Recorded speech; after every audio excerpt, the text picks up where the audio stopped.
Guys, welcome back to a new video. If you guys don't know, I have a fire alarm here. It's not too positive, but it's a fire alarm, and I am going to be teaching you guys, or showing you guys, if you don't know, about fire alarms today and how they work. So basically, it's a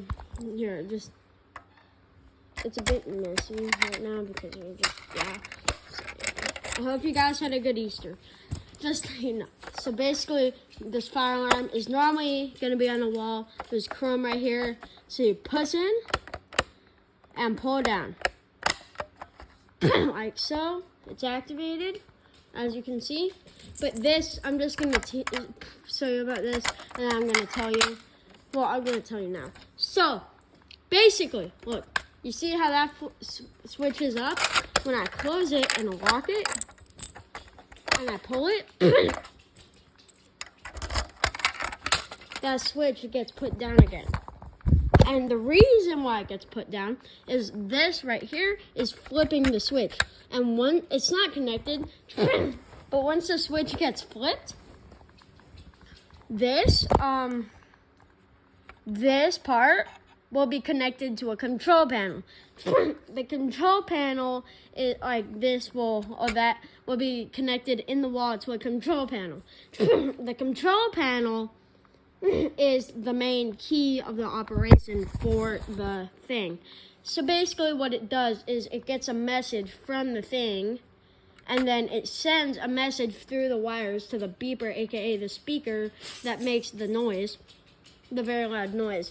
And then it just keeps on beeping. And then also,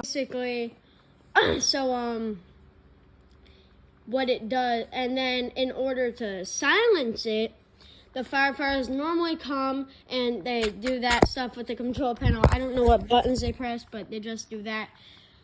But let's talk about the fines you can get. If you pull the fire alarm on purpose, and there's no fire, you can get $5,000 fine, or you could get time in jail. But let's talk about if you do it on accident. You could still get a $5,000 fine or go in jail. I believe it's the same thing. But the thing is that if there is a fire and you pull it, that's all right. You shouldn't, in theory, get any fines or any of that. And I'm just saying this.